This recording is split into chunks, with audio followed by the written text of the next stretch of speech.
नमस्कार, मैं अंजना और आप देख रहे हैं राजधानी न्यूज। आइए एक नजर डालते हैं आज की बड़ी खबर पर। योगी की नई नीति से रोजगार में उछाल, कमाई भी बढ़ी। एथेनॉल उत्पादन में यूपी नंबर 1। उत्तर प्रदेश की योगी आदित्यनाथ सरकार द्वारा लागू की गई नई आबकारी नीति ने राज्य के राजस्व, सुरक्षा और औद्योगिक निवेश की तस्वीर बदल दी है। साल 2025 आबकारी विभाग के लिए संरचनात्मक सुधारों और तकनीकी बदलावों का एक महत्वपूर्ण मील का पत्थर साबित हुआ है। सरकार की जीरो टॉलरेंस नीति और ई गवर्नेंस के समन्वय ने इस क्षेत्र में पारदर्शिता के साथ साथ रिकॉर्ड तोड़ कमाई सुनिश्चित की है। नई आबकारी नीति के तहत विभाग की पूरी कार्यप्रणाली को टेक्नोलॉजी ड्रिवेन बनाया गया है। अब शराब की दुकानों का आवंटन पूरी तरह से ई लॉटरी प्रणाली के माध्यम से किया जाता है, जिससे भ्रष्टाचार की गुंजाइश खत्म हो गई है। इसके अलावा लेबल की मंजूरी, एमआरपी का निर्धारण और निर्यात परमिट जैसी सभी प्रक्रियाओं को ऑनलाइन कर दिया गया है। निगरानी को सख्त करने के लिए उत्पादन इकाइयों और डिस्टिलरीज में सीसीटीवी कैमरे लगाए गए हैं। साथ ही शराब ले जाने वाले टैंकरों में डिजिटल लॉक और जीपीएस अनिवार्य कर दिया गया है, ताकि रास्ते में मिलावट या चोरी की संभावना को पूरी तरह समाप्त किया जा सके। राजस्व में 15% से ज्यादा की रिकॉर्ड बढ़ोतरी।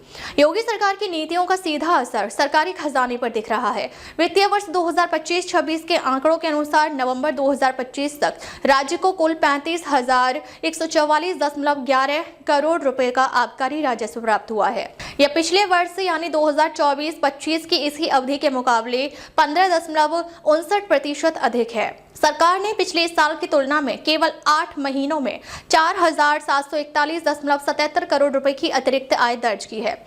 एथेनॉल उत्पादन में यूपी बना नंबर 1। उत्तर प्रदेश अब देश के एक बड़े एथेनॉल हब के रूप में उभरा है। इस साल राज्य में एथेनॉल का उत्पादन 182 करोड़ लीटर तक पहुंच गया है, जो अब तक का सबसे बड़ा रिकॉर्ड है। इसमें से 105.25 करोड़ लीटर एथेनॉल की खपत राज्य के भीतर हुई, जबकि 40.96 करोड़ लीटर अन्य राज्यों को निर्यात किया गया। इससे न केवल उद्योगों को मजबूती मिली है, बल्कि गन्ना किसानों की आय में भी वृद्धि हुई है। अवैध शराब के कारोबारों को जड़ से मिटाने के लिए सरकार ने इस साल व्यापक अभियान चलाया।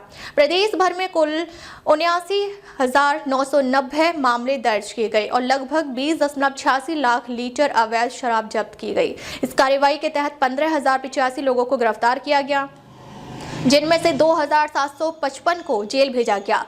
जनता की भागीदारी सुनिश्चित करने के लिए यूपी एक्सरसाइज सिटीजन ऐप और टोल फ्री नंबर यानी 14405 भी जारी किया गया है। निवेश और रोजगार के नए अवसर। इन्वेस्ट यूपी के माध्यम से आबकारी क्षेत्र में अब तक 35,378 करोड़ रुपए के निवेश प्रस्तावों वाले 140 MOU साइन किए गए हैं। वर्तमान में 35 परियोजनाएं धरातल पर काम कर रही हैं, जिनमें 4,045 करोड़ रुपए से अधिक का निवेश हो चुका है। इन परियोजनाओं ने सीधे तौर पर 5,000 से अधिक युवाओं को रोजगार प्रदान किया है, जो राज्य की अर्थव्यवस्था को $1 ट्रिलियन बनाने के लक्ष्य में अहम भूमिका निभा रहा है।